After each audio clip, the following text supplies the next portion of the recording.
നമസ്കാരം. ഇത് ഒരു യൂട്യൂബറാണ്, ചെറിയ യൂട്യൂബറാണ്. അപ്പൊ ഞാന് എന്റെ ചാനലിൽ ഇങ്ങനെ വെറുതെ ചില തമാശകൾ എന്റെ വണ്ടിയുടെ കാര്യങ്ങൾ പറഞ്ഞിങ്ങനെ പോയിരുന്നു. അതിന്റെ ഇടയിലാണ് ആദ്യമായിട്ട് ഒരു ആൾ എന്നെ ഇങ്ങോട്ട് വിളിച്ചിട്ട് മാഷങ്ങളൊരു വീഡിയോ ചെയ്യേണ്ടിയിരുന്നു എന്ന് പറഞ്ഞാൽ ആദ്യം അനുഭവം കേട്ടോ. ഞാൻ ഇതുവരെ ഒരാളെ ചാനലിലോ വീഡിയോയുടെ മുന്നിൽ നിന്നിട്ടില്ല. ഇൻസ്റ്റയില് കോണ്ടാക്ട് ചെയ്തു. അതെ, അങ്ങനെ ഇൻസ്റ്റ കണ്ട് ആ വഴി കോണ്ടാക്ട് ചെയ്തു. നിങ്ങളെ ഇൻസ്റ്റയുടെ പേരെന്തായിരുന്നു? Shameem P K M.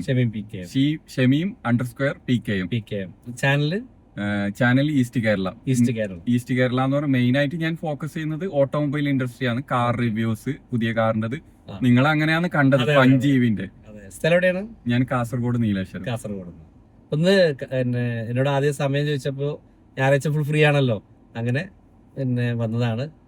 ഞങ്ങൾ വീഡിയോ എടുക്കലാണ്. അപ്പോ അതെ, ഞങ്ങൾ അതിന്റെ ഇടയിൽ ഇങ്ങനെ ഒന്ന് സംസാരിക്കായിരുന്നു. അപ്പൊ ഈ വീഡിയോ ഷമീമിന്റെ ചാനലിൽ കാണാം. ഞാൻ അതിന്റെ ഫുൾ ആയിട്ടുള്ള അതിൽ കാണാം. സംഭവം തന്നെ കേട്ടോ. നമ്മൾ EV കുറിച്ച് മൂപ്പർക്ക് ഒരു 3 മാസം കൊണ്ട് 9,000 കിലോമീറ്റർ ഓടിയ ഒരാളെ കിട്ടിയപ്പോ പുതിയ പഞ്ജീവി എനിക്ക് യൂസർ എക്സ്പീരിയൻസ് ആരും കിട്ടിയിട്ടില്ല. ഇപ്പൊ ഇറങ്ങിയതേ ഇല്ല ഈ വാഹനം. മാഷ് ഉപയോഗിക്കുന്നുണ്ട്. അപ്പൊ മാഷോട് ഞാൻ ഇൻസ്റ്റയിൽ ഇങ്ങനെ കോണ്ടാക്ട് ചെയ്ത് ഒരു റിവ്യൂ തരാൻ പറ്റുമോ? കാരണം ആൾക്കാർക്ക് കുറച്ചും കൂടെ അറിയാൻ വേണ്ടിട്ട് താല്പര്യം ഉണ്ടാവും പുതിയ വാഹനം ഇതേപോലത്തെ എടുക്കുന്നവര്. ഇപ്പൊ EVന്റെ വേൾഡ് ആയിട്ട് വരുന്നതെന്ന് തോന്നുന്നു അല്ലെ? കുറച്ചും കൂടെ കുറെ ആളുകൾ EVയിലേക്ക് വരുന്നുണ്ട്. അതെ, അപ്പൊ ഇനിയും ആളുകൾ വരട്ടെ EVയിലേക്ക്, അതിനെ വളർന്നു വരട്ടെ എന്നുള്ള ആഗ്രഹമാണ്. അപ്പൊ അങ്ങനെ ഒരു വീഡിയോ ആണ്. Okay, by.